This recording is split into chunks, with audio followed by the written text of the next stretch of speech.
morning, good afternoon, good evening, wherever you are in the world. My name is Ingram Jones, and I have with me today a very interesting story and a very interesting man. Goes by the name of Shayne Singleton. Shayne, how are you? Yeah, not too bad, thank you. Could be better, but bad. Thank you so much for talking to Bayloric TV Boxing Channel. Shayne, for those people who don't know who you are and what you do, give us a little rundown, a little history as to who you are. Well, I'm Shayne Singleton. I'm 26 years old. I'm from Colne, in Lancashire. Okay. I've had 22 professional fights with 21 wins. I've won 4 titles. I've been the English champ, the light welterweight English champion.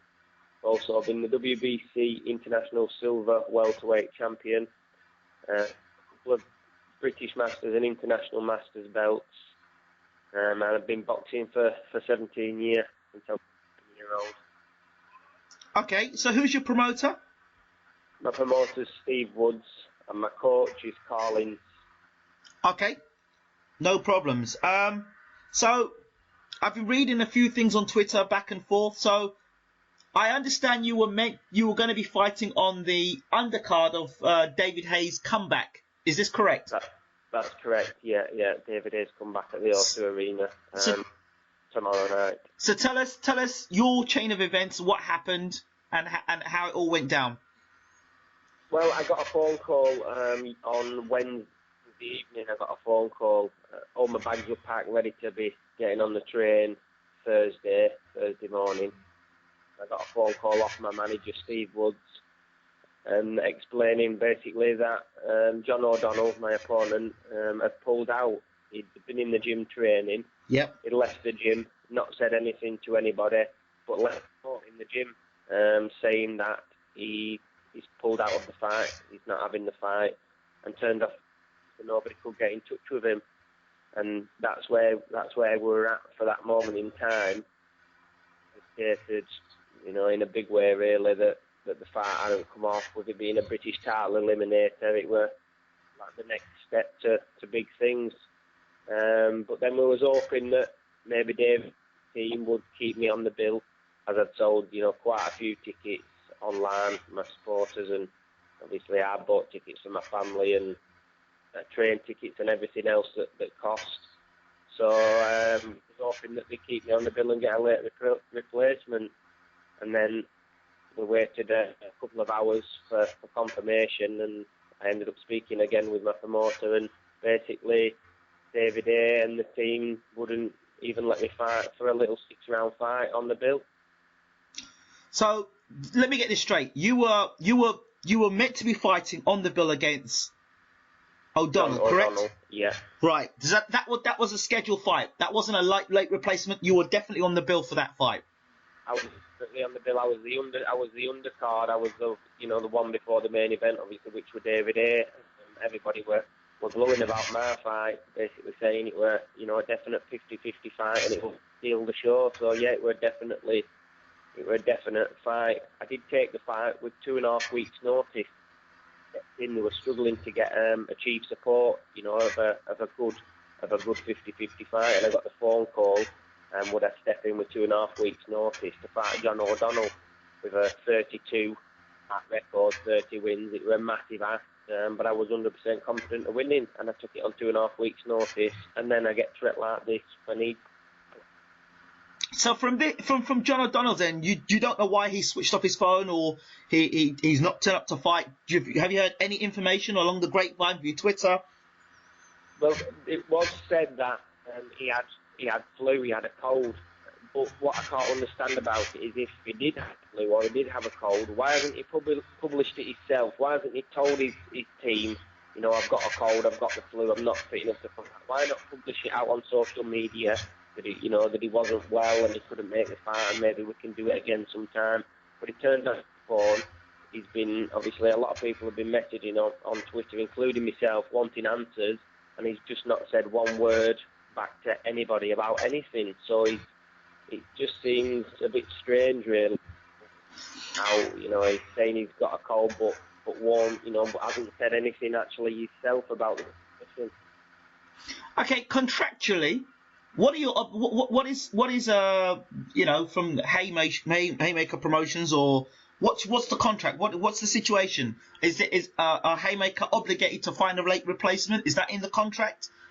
Well, it was just a verbal contract, a verbal agreement, just that we'd agreed the fight and that's it. Nothing was signed, but you should, you know, we had confidence in him. We didn't even need to think of signing contracts because we didn't think we'd be basically threat like this. You know, he's a fellow boxer. He understands what he goes through, and you know, everybody gets injuries and things happen in training camps with people. But him knowing a lot of my supporters have bought tickets and paid for hotels and paid for train tickets and things like that. He's made a lot of money from me and my supporters. So he should really have then put me on the show, even though John O'Donnell pulled out, just to do a 6th round or something like that. But he just, basically, we've had nothing back from him and just we got refused. So now the situation is, you're not even going to get a refund? Your fans are not going to get a refund? That's the situation that what we're in at the moment. We've not had there's no sign, no confirmation that we will get anything back. We're just in a total with it. Okay, without going into exact prices, what's the range of money people would have been paying to come and see you fight, and you know, if they were getting to pay accommodation, how much money would you think that people are spending on an event like this? Let's say per person, coming from where you are to London. Per person, you're talking. We'll base it on a couple. Say a couple, you know, a couple. Yeah. You're talking £500-600. The accommodations were like £200 for a room for the night, obviously near the arena because of what were going on. Then you've got your train tickets on mostly £100. Then you've got your tickets which were expensive. You're talking 150, you know, 150, £200 for your ticket. Yeah, you're going on to like £500-600 for a couple. What it cost them for to come and watch me fight, and now they've just got dead money on, and they're not even interested in going to watch David A. So people have lost a lot of well-earned money. So in terms of your management or your promoter, I know hindsight is a wonderful thing, but a verbal agreement, verbal agreements in the world of boxing and handshakes don't always bode very well, and it's always good to have something in paper. Was there not anything that made you think, you know what, let's get this on paper, considering it's David Haye, not trying to, you know, disrespect David in any way, shape or form, but he's had various pullouts in the past. There's a history of him pulling out in fights. Was there nothing that you thought, first fight back, O2 Arena, let's get something in writing to cover our backs if something like this were to happen? Or is this just a hindsight sort of thing? Yeah, well, obviously I've learned from my mistakes, and in future I'm gonna, no matter who I'm fighting or where I'm fighting, I'm gonna get contracts and I'm gonna sign them. To be honest, I was just over the moon that I got the opportunity to go and fight, you know, at the O2 Arena, and it didn't really cross my mind about signing contracts, because I've never been put in this position before, where, you know, I'm now regretting, obviously not that. Maybe a lack of, how can I explain, just the still ability of myself, really, that, you know, I didn't think of it, and me and my team thought, let's get a contract to sign, but from now on, for every other fight, I'll make sure that there's something signed, you know, and agreed with.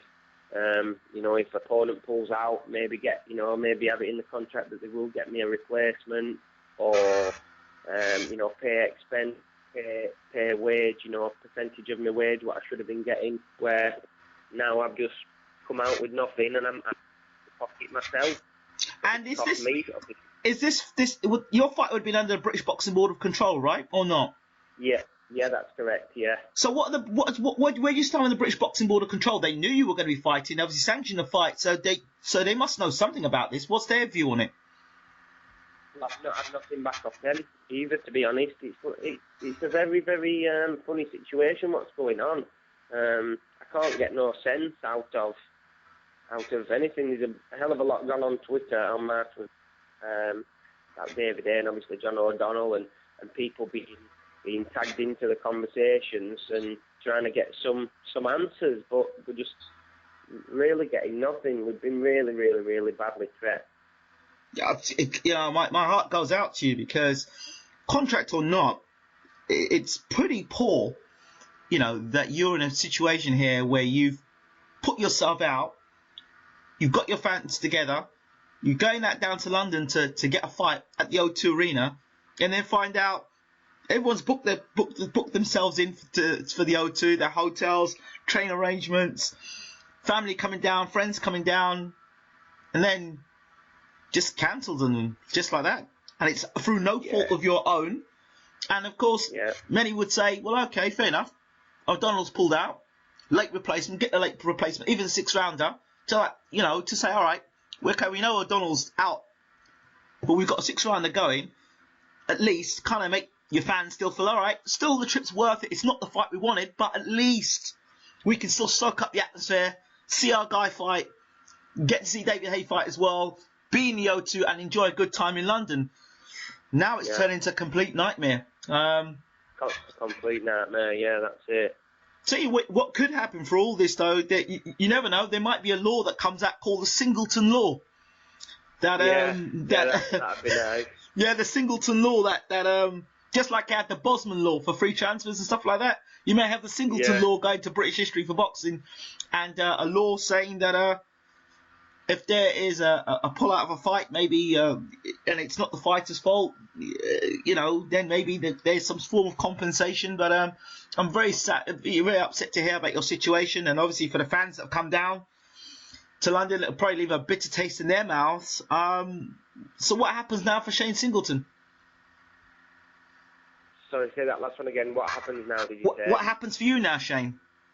Well, I've got to keep, obviously, I could be, well, I'm devastated, and that's that, and I could dwell on it, but, you get nowhere dwelling on things, so it's just a case of keep training now, straight back into the gym, and just wait for another day. I have spoke to my promoter manager, he said he's going to do all he can to try and get me another big fight as soon as possible. Obviously, as I'm fully prepped and fit, and I'm ready to fight. I'm ready to fight, the toughest fight of my career. So he's on the lookout to try and squeeze me on a show somewhere and get me a big fight. Other than that, then he's going to put me on his show, VIP promotion show, on the 20th of February in Wigan. Basically to keep me busy, keep me ticking over, get a fight in there, and then hopefully we can, get another big shot at something like another eliminator for the British title or eliminator for the Commonwealth or something on them lines. That's great spirit for you to stay focused and stay active and to not be disheartened. And, as for your fans and friends and family of people come down to see you fight, that they still kind of be positive. I'm sure they will have a bit of taste in their mouths. Will there be any complaints made? Will you make complaints to the British Boxing Board of Control? What your fans going to do? Yeah. What's the situation with that? Definitely. You will definitely make a complaint. I'm going to definitely make some complaints. My manager's just gone away on holiday yesterday, so he's away at the moment. But as soon as he gets back, we're going to meet up. We're going to gather around all the tickets. What me and my fans have purchased, and we're gonna fight it. And we're gonna try and get our money back one way or another, and appeal and do whatever we can really to get refunded. It's not just about being refunded. I've lost my fight purse. I get no money at all. I've lost training expenses. I'm in a lose situation. Even if I do get the money back, what I paid for, my parents' tickets and my missus's tickets, but like my hotel, £200,